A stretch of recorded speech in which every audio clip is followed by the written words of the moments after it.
Bonjour, dans cette vidéo nous allons voir comment on peut multiplier un vecteur par un nombre. Imaginons que vous ayez un vecteur u et que vous vouliez représenter le vecteur u plus u. Donc dans ce cas-là, je suis obligé de reprendre un représentant du vecteur u, de les mettre bout à bout, et je vais représenter le vecteur u plus u. Le vecteur u plus u, c'est donc un vecteur qui est à peu près comme ceci, qui est de même direction, de même sens que u, mais dont la norme, la longueur ici, est le double de celle de u. Et ce vecteur-là, c'est le vecteur u plus u. Mais naturellement, u plus u, vous avez envie de dire, bah oui, u plus u, c'est 2 fois le vecteur u. Et c'est exactement ce qu'on va faire, on va considérer que ce vecteur-là, c'est 2 fois le vecteur u.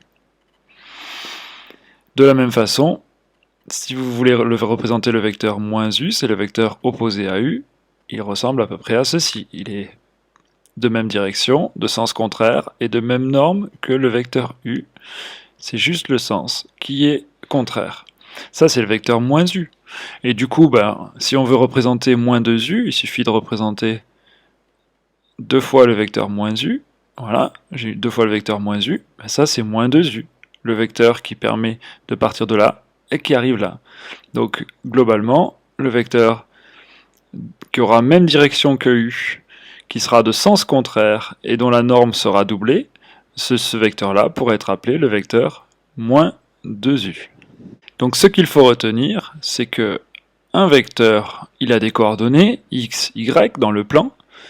Si k est un nombre réel, le vecteur k fois u, ça va être le vecteur qui va avoir pour coordonnées kx, ky. En effet, si par exemple on multiplie le vecteur par 2, les coordonnées vont être doublées, puisque les déplacements vont être doublés sur les deux axes. Vous allez avoir finalement deux grandes catégories de cas. Imaginons que vous ayez 3 points, A, B et C, tels que AC est égal à K fois le vecteur AB. Donc, il y aura si K est positif. Si K est positif, par exemple 0,5, ça fait 0,5 AB, qui est égal à AC. Dans ce cas-là, où va se retrouver le point C? Il va se retrouver ici.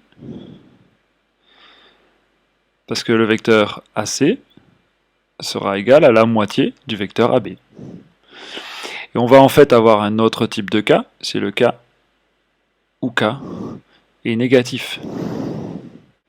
Je représente le vecteur AB de la même façon, par exemple.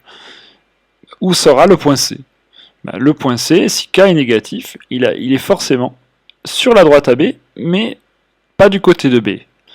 En effet, imaginez AC égale moins 1 demi de AB. Le vecteur AC va être forcément de sens contraire, et sa norme ici, ce sera la moitié de la norme du vecteur AB. Et dans ce cas-là, on aura le point C par ici, AC sera égal à moins 1 demi de AB. Intéressons-nous enfin à un exercice où on va chercher un point inconnu vérifiant une certaine relation. Ici, par exemple, AM doit être égal à 3 fois AB, où A et B sont des points connus, et puis le point M, c'est un point inconnu. On va se passer du fait de faire la figure, et on va remplacer dans cette égalité vectorielle les vecteurs par leurs coordonnées, puisqu'on dispose des coordonnées de A et de B. Donc on va réécrire les vecteurs en termes de coordonnées. On va alors remplacer les coordonnées par des points connus. XA vaut 1, YA vaut 2. On peut les remplacer de la même façon sur le vecteur de droite. Et XB et YB peuvent être remplacés par leurs valeurs moins 2 et 3. On peut terminer ce calcul en simplifiant l'expression du membre de droite. Donc ça va donner à droite toujours le même vecteur, que je ne peux pas simplifier parce que je ne connais ni xm ni ym. Donc ça me donne xm-1 comme première coordonnée, ym-2 comme deuxième coordonnée, qui est égal à 3 fois moins 3 et 1.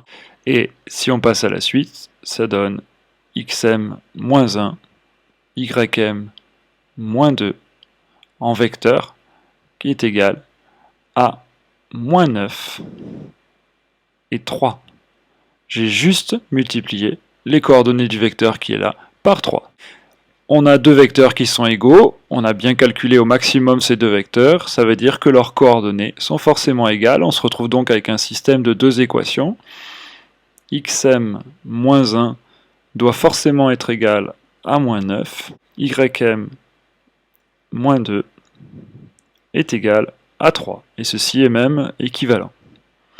Et du coup, on trouve xm et ym en ajoutant 1 dans la première équation, ce qui fait moins 8, et ym en ajoutant 2, ce qui fait 5. Il resterait à faire une phrase réponse en donnant les coordonnées du point M.